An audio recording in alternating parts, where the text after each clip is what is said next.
What's up, guys? Welcome back. I'm back here at Lexus of Sarasota with this brand new 2025 Lexus UX300h. Features a brand new powertrain, really exciting. So today we're going to take you on the complete tour of this vehicle, starting with the exterior, the powertrain technology, and the test drive.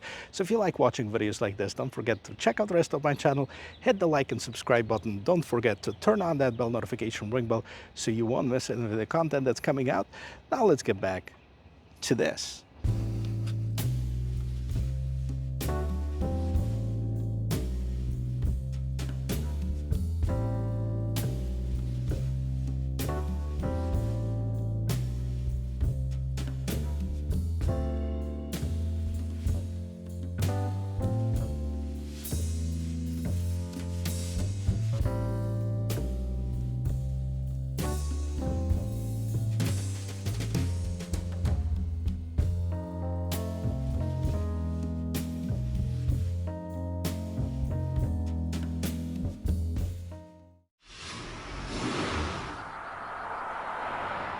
The Lexus UX, which stands for Urban Crossover, was first introduced in 2018 as a 2019 model year. It competes in the subcompact luxury category, and since 2019, not much has changed on the outside. However, there's been some major changes to the powertrain on this vehicle. When it was first introduced, it was available with the non-hybrid and hybrid models.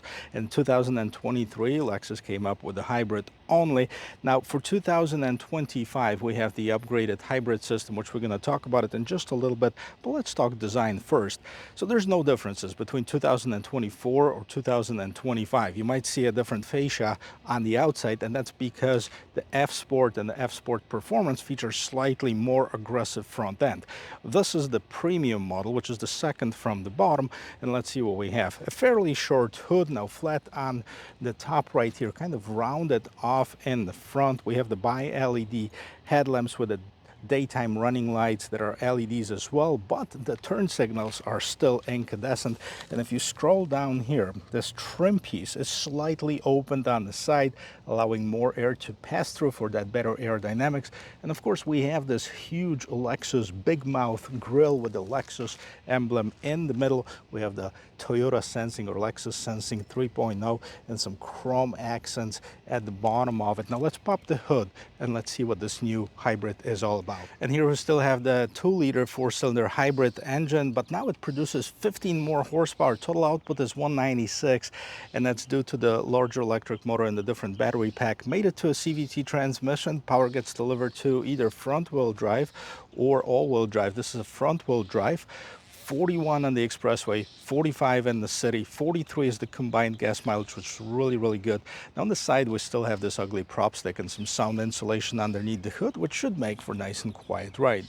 This vehicle competes in the subcompact SUV segment. Now it is tiny. It's definitely a lot smaller than some of the competitors. It's 177 inches in length and about 60 inches as far as the height of it, about 72 as far as the width, in case you were wondering what the dimensions are. As a comparison, 177 is about the same length as a Nissan Versa, so it is small.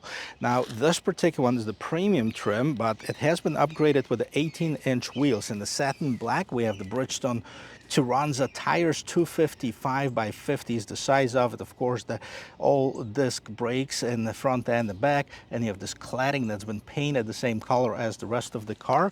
The bottoms of the mirror are also the same color as the rest of the vehicle. You have the chrome accent turn signal and the piano black. Also, we have the chrome surroundings around the windows and the polished aluminum looking low profile roof rails.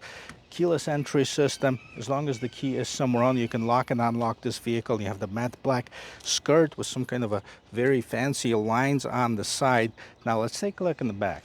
And here it is in the back. You have the LED taillights that are sticking out from the rest of the body of the car. Kind of a strange looking. It's kind of love it or hate it. But you have this blade light that goes across the entire width of the vehicle. It glows, of course. You have the big Lexus logo, parking sensors, and the bottom of the bumper is finished with the matte black. You have some reflector lights and the reverse lights back here. Third brake light and the wiper. Now let's see, the gate is powered. And of course it is. Let's see what we have as far as the cargo space. So here it is, guys. The gate is open. Right on top, you'll see the lock and the close, two buttons. You also have the rear view camera that is mounted there, and the lights. So as far as the cargo space, 17.2 cubic feet is the cargo space behind the seats. But if you wanted to extend it, you can of course do this, and the 60-40 split, extending that cargo space quite a bit. Now it is more than the regular sedan for sure, but it's not the biggest in its class. And then you have some hiding compartment underneath here. Let's see if we have the spare tire. No, just the organizer down below. So no spare tire on this particular one. I'm pretty sure it's available as an option. You have the 12-volt power outlet, and you have some hooks for your groceries as well. And that's all in this cargo area. Well, let's start this interior tour with the rear door panel. Hard plastic. This is a little bit softer. Now you have the nice and soft armrest, and you have the window controls, of course, and the speaker. Looking inside of this vehicle, theoretically it's got room for five, but five smaller people, I would suppose. I'm going to get in there in just a little bit, but let's take a look. So the seats are covered in the new line material, which is the Lexus man-made leather. It's got 3 seat belts in the back. It also has this console that opens up with the cup holders. You have your own vents and the 2 USB Type-C ports. Seatback storage on the passenger side, not on the driver's side, and a very slight bump right in the middle there. I'm going to attempt to get inside of here. As you see, the opening is not very big here in the back. The doors are pretty small, but once you get inside, yes, I am touching my knees to the back of the seat. By the way, I'm 6 feet tall. I have about 1.5 inches, maybe even 2 inches above my head, so plenty of headroom. Plenty of shoulder room, but if there was another person my size sitting next to me, there's no way a third person would fit in here. Well, let's see Lexus sacrificed in the quality on the cheapest Lexus they make. Let's listen to the sound of the closing door. Bam. That's nice.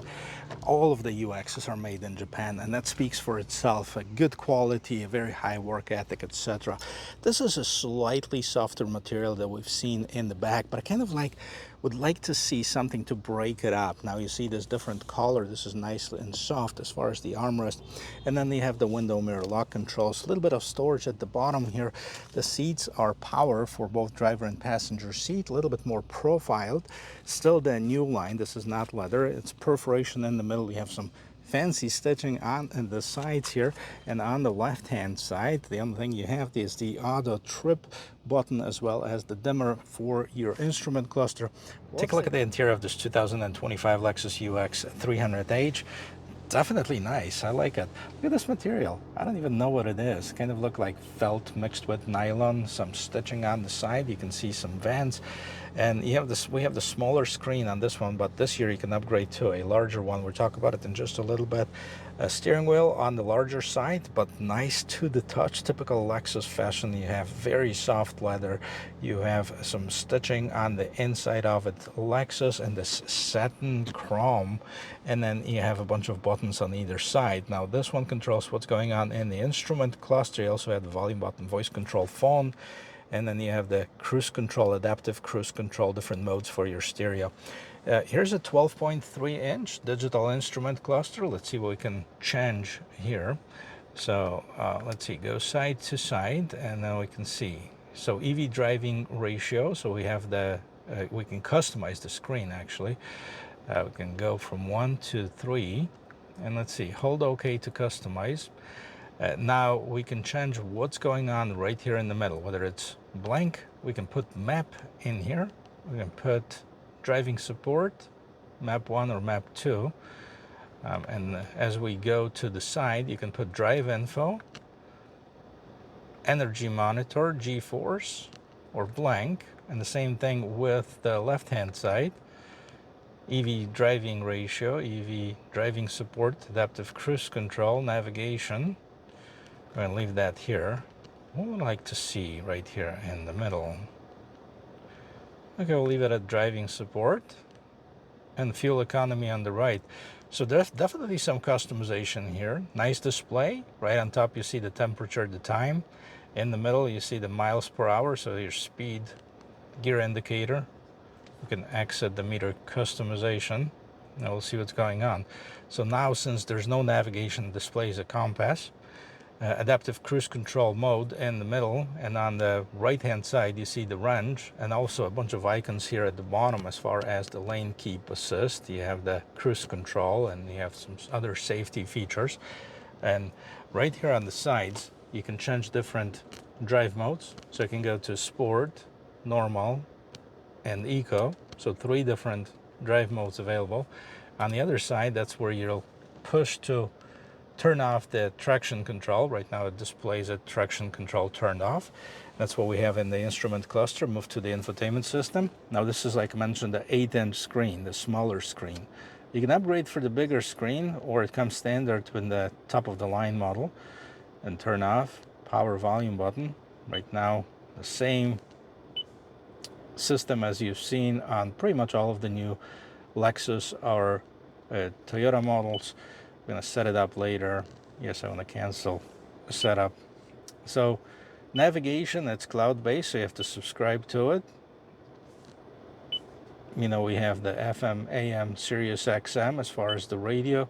Of course, you can connect your phone, and you can wirelessly connect your Apple CarPlay, Android Auto. Here's your vehicle settings. So you have the climate control settings. You have the comfort settings for your seats. By the way, the seats right here on this premium trim, they're heated and ventilated. You can turn them on here. You can turn them on the gauge right at the bottom. I'm going to show you that. You also have the heated steering wheel. And here's some other settings: personal info, Bluetooth devices, notifications, sounds, media, voice search. So pretty much the same interface as you've seen on all of the new Toyotas and Lexus models. Down below, you have a set of events, and here's your shortcuts for your climate control. That's where you can manually set it up, okay, as far as the temperature. Dual zone climate control, which is really nice. We don't see that, for example, like on the Toyota Corolla Cross, which is a sibling to it, a non-luxury sibling, I'd say. Power button to start and stop it. Right here you have the wireless charging, 2 USB Type-C ports, and then you have the regular cup holders, and the Toyota Lexus hybrid shifter. Put it in drive or put it in reverse, and while we're here, take a look at the rear view camera. Decent quality, okay? Active trajectory lines, so you can see really easy. You can see the center of the vehicle as well. Okay, no 360. I'm not even sure if that's available for the UX, but you have the narrow and wide angles. Push it to park.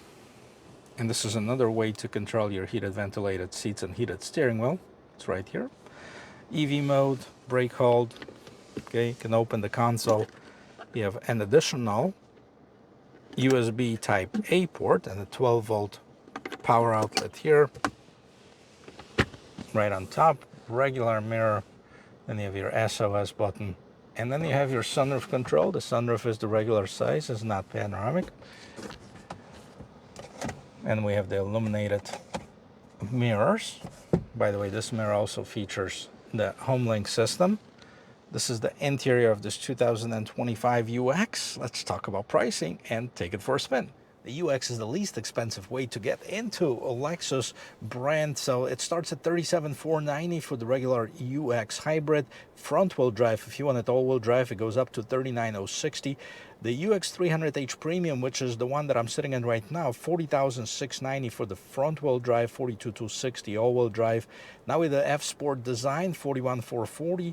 F-Sport design all-wheel drive $43 and $10, and the F-Sport handling, which features the sporty suspension and a lot of other features, bigger wheels, bigger screen, etc., $45,955, and the all-wheel drive $47,525. So a big spread, about $10,000 worth of features that you can add from the basic one to the most expensive. All of them have the same powertrain.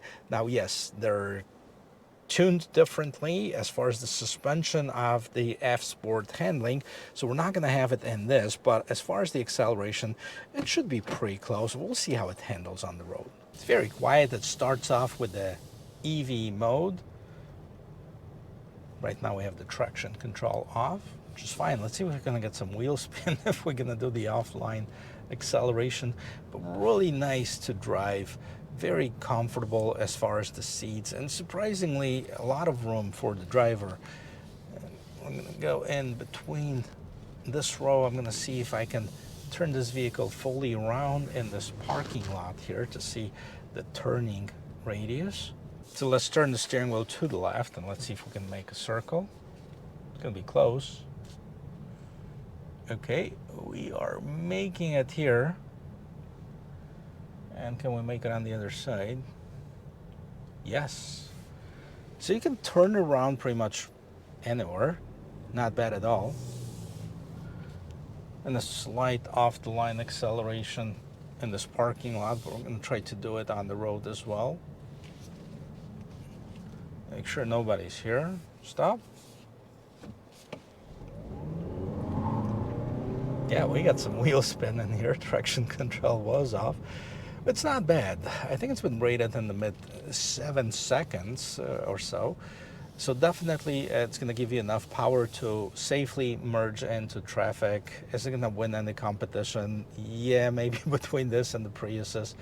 But, you know, of course, it's not a race car. But it's a perfect city cruiser. And that's basically what it stands for, right? The urban crossover, UX. They have the nimble crossover as the NX. I'm not sure what the RX stands for. The GX is like the grand crossover, and the LX the luxury crossover, I believe. So, I mean, everything has a name. See, merging in traffic here. No issues, and it's nice and quiet too. Typical Lexus. Now, there are vehicles that are going to be bigger, more powerful in its class. This one looks like, as far as the luxury SUVs, it's going to be the least expensive. Now, here we have the new GLA in front. That is a bigger vehicle. Not by much, but it is bigger. We also have the BMW X1 that competes in the same category. Now, in the hybrid ones, we have the newcomer, which is the Alfa Romeo Tonale. I haven't done that one, but I've done the Dodge Hornet, which is the non-luxury sibling on it, and that has the most power, I think, out of them all, other than maybe the GLA 35 or 45, which, you know, are performance vehicles. Drives really nice. Drives very soft in a typical Lexus fashion. Everything is in its place. There's no rattles, squeaks, of course. It's a brand new car. But, you know what I'm saying, some of the vehicles kind of feel cheap. And the reason I brought up that these vehicles are made in Japan, because to many, including myself, this is an indication of quality. I have not seen a vehicle that came out of a Japanese factory that was not good. Once they move them around the world, well, it's kind of a toss-up. You have the good and the bad, but, you know, if it is in Japan, you know that the quality control is going to be top-notch. All right, so we're at 0. Let's go. Some wheel spin over here. Nice. CVT, but it's 50 and 60. Not bad at all, especially, you know, it is a smaller vehicle, 196 horsepower. You know, can definitely pull this, I think, a lot better than the previous generation one. The 15 horsepower makes a difference. You'll definitely like it. It's a great zippity city cruiser. Great little SUV, or crossover, I should say, because I definitely wouldn't take it off the beaten path.